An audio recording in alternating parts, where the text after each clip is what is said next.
I need to move. Get another exit.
Hello guys, how's it going? Welcome back to another Division 2 build video. So I've noticed quite a bit of you guys asking to see builds that are viable for legendary content, and legendary content can seem intimidating at first, I get it, but honestly, all it takes is a bit of getting used to and a proper setup.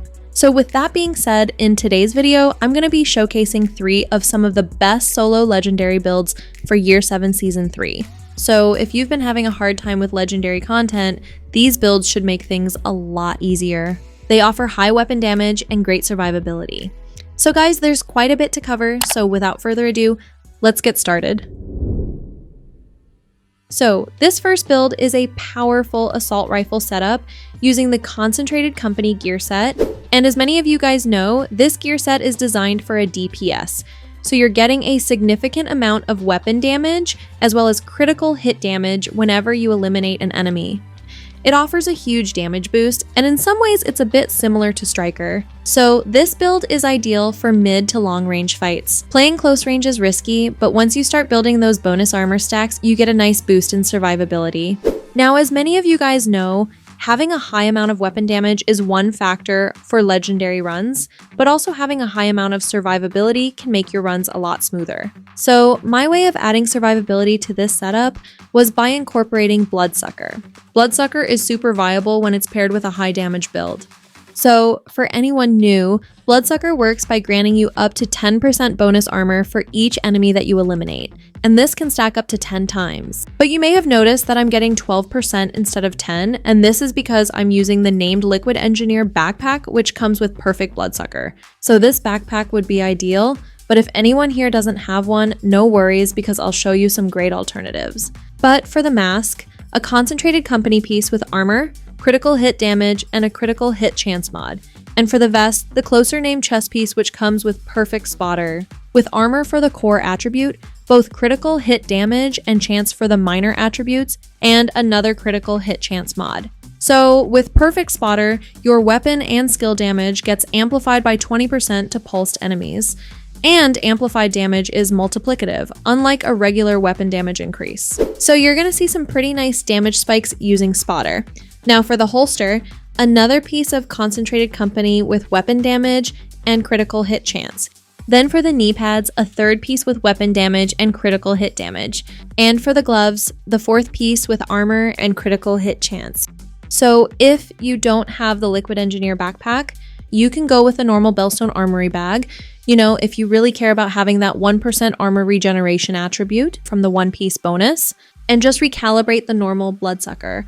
Or you also have the option to go with a Walker Harris bag for the extra 5% weapon damage. But Grupo or Cheska would also be great if you want to add more critical hit damage or chance. You can also go with the Memento exotic backpack since it provides bonus armor as well. But one of the benefits that Bloodsucker has over Memento is that you can build Bloodsucker stacks without having to move around. Unlike Memento, where you'll actually need to move around in order to collect trophies from downed enemies, so you can build stacks towards the buff. So if you don't mind the risk of having to collect trophies from downed enemies, then you can absolutely go with Memento. Memento will also provide you with armor regeneration and a nice weapon damage increase. Now, as far as the weapons go, you have so many options, but I'm currently running the Lexington and Kingbreaker. Ideally, you'd want to go with a high-end assault rifle that has a moderate to high RPM with the Flatline talent. Flatline works exactly the same as Spotter, except you only get amplified weapon damage instead of the addition of skill damage. So you get 15% to pulsed enemies, but Kingbreaker gives you 20% since it comes with perfect Flatline. Now, since you can only get that amplified weapon damage increase towards enemies that you pulse, it would be ideal to equip the linked laser pointer attachment. And you can get this attachment from the Technician Weapon Specialization tree. So what this attachment does is it will automatically pulse an enemy that you're aiming at. This is super convenient because you don't have to worry about running the pulse skill or having to wait for its cooldown, right? And so this gives you the opportunity to equip another skill instead. So it's a long rail attachment that goes on the underbarrel of your weapon.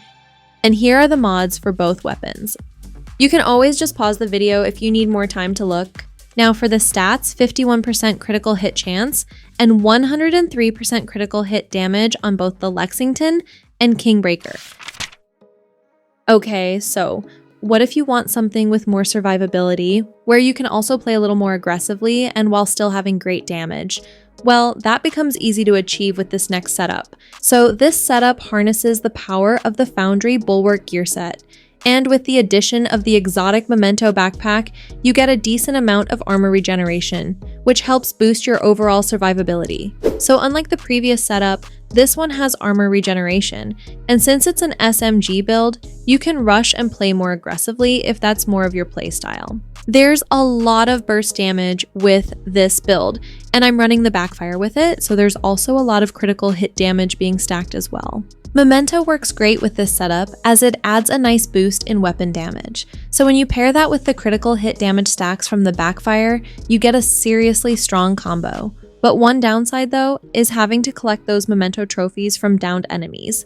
So it may be tricky initially, especially if you're not used to using Memento, but it's definitely worth running because once you do reach max stacks, you'll have a significant amount of weapon damage as well as a decent amount of armor regeneration. And at that point, you'll have a nice boost in both your survivability and weapon damage, and it's pretty easy to maintain full Memento stacks. So for the primary weapon, I'm running the BACKFIRE, and the BACKFIRE comes with a talent that will grant you a significant amount of critical hit damage. So with payment in kind, dealing damage to enemies adds a stack of 2% critical hit damage for up to 100 stacks. So that's an extra 200% critical hit damage at full stacks, which is pretty crazy. However, the downside of this is upon reloading your weapon, you will apply bleed to yourself, but it's a very small amount. About 0.5% armor damage per stack, but the armor regen on this build easily counters it, so the bleed won't really harm you aside from your movement speed slowing down for a brief moment. Now for the mask, a Foundry Bulwark piece with armor, critical hit damage, and a critical hit damage mod. Then for the vest, a Sokolov chest piece with weapon damage and crits. And Intimidate for the talent. So while you have bonus armor, you will gain 1 stack each second up to a max of 9. Each stack increases your weapon damage by 4% to enemies within 10 meters of you. This is a really great talent to add burst damage to close range builds. Now for the holster, knee pads, and gloves, I have armor and critical hit damage. So all of the Foundry pieces are rolled with armor for the core attributes and critical hit damage for the minor. And for anyone new, the Memento backpack will basically grant you both a short and long-term buff. So by eliminating enemies, they will drop trophies that you will need to collect in order to receive the buffs. Building Memento stacks can be a hassle initially, but once you reach full stacks, you will see a big difference in both your damage output and armor regeneration. For the stats, 52% critical hit chance and 156% critical hit damage on the BACKFIRE. So All of these pieces, including the Memento bag and BACKFIRE, can be farmed anywhere, except for the Lexington, but everything else can be farmed anywhere. So if you'd like to farm any of these pieces, I would recommend trying your luck with either the Summit or Countdown. I've actually seen Memento drop like crazy in Countdown, but that could just be my luck. Also, if anyone here doesn't have Memento, you can use any of the alternatives that I mentioned from the previous setup. So the named Liquid Engineer backpack, or Walker Harris, Grupo Seska, and just recalibrate Bloodsucker for the talent. And for the weapon specialization, I'm using Firewall for the Striker Ballistic Shield because you and any allies in your group behind you will get a nice damage boost from it. This next build is hands down the strongest on the list. So it's a 4-piece striker setup and one of my personal favorites.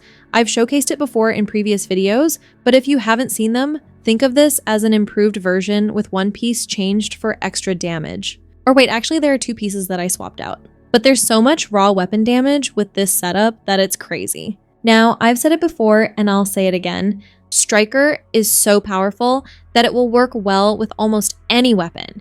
And this is because of the huge weapon damage increase you get from the 4-piece talent. With this setup, you can play up close or at a distance, so there's more flexibility in playstyle. Since there's a decent amount of survivability from Bloodsucker, you can play a little more aggressive. And with all the increased amount of raw weapon damage, you can still melt enemies at a safe distance. But again, Striker is so viable that you have plenty of options for weapons, but at the moment, I'm running the Strega Exotic Assault Rifle as my primary because it just synergizes very well with Striker. And with Strega, you get the Unnerved talent. And this talent basically provides a significant amount of amplified damage.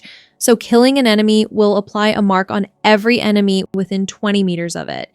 So you can apply up to 5 marks per target, and you will deal 15% amplified damage per mark to marked enemies.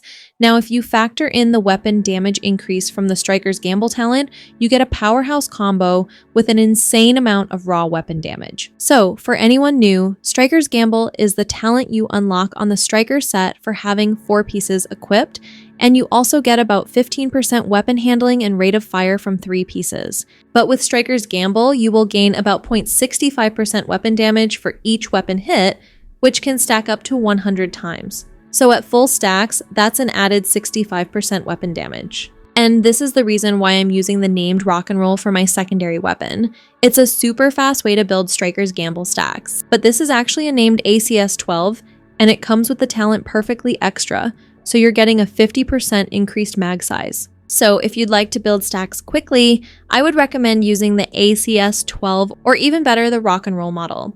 Now for all the Striker gear pieces, armor for the core attribute and for the mask and gloves, critical hit damage for the minor, and for the knee pads and holster, critical hit chance. So again, critical hit damage on both the mask and gloves, and critical hit chance on the knee pads and holster. And for the chest piece, the named Equalizer vest that comes with the perfect Obliterate talent. So critical hits will increase total weapon damage by 1% for 10 seconds, stacking up to 24 times, with weapon damage for the core attribute and crits. And for the backpack, a unit alloys piece, and since this is the second unit alloys piece, I get both a 5% rate of fire and 20% assault rifle damage bonus. But for the attributes, weapon damage, critical hit damage, and weapon handling. But ideally, you would want critical hit chance here instead of weapon handling. I just settled with weapon handling in the meantime because RNG isn't always in your favor, but for the talent Bloodsucker. So now you can also go with Memento as an alternative. Memento will provide you with more weapon damage at full stacks, but you also have the named Liquid Engineer backpack as another option. You know, if you want that 1% armor regeneration bonus, but you also get perfect Bloodsucker. But for anyone wondering, this named Liquid Engineer bag is Dark Zone exclusive, but it can also be acquired from caches, like named caches, DZ caches, or even conflict caches as well. And for the stats, 51% critical hit chance and 98% critical hit damage on the Strega. And I went with the Striker Ballistic Shield from the Firewall Weapon Specialization tree for the boost in damage. For the global modifiers, you can use whatever you like. These builds aren't necessarily designed around them, so Feel free to choose whatever you desire. But anyway, this is Prajna. Thank you so much for watching, and if you guys have any questions, please don't hesitate to leave them down in the comment section. Keep it cool, keep it classy, and see you guys in the next one. Peace out.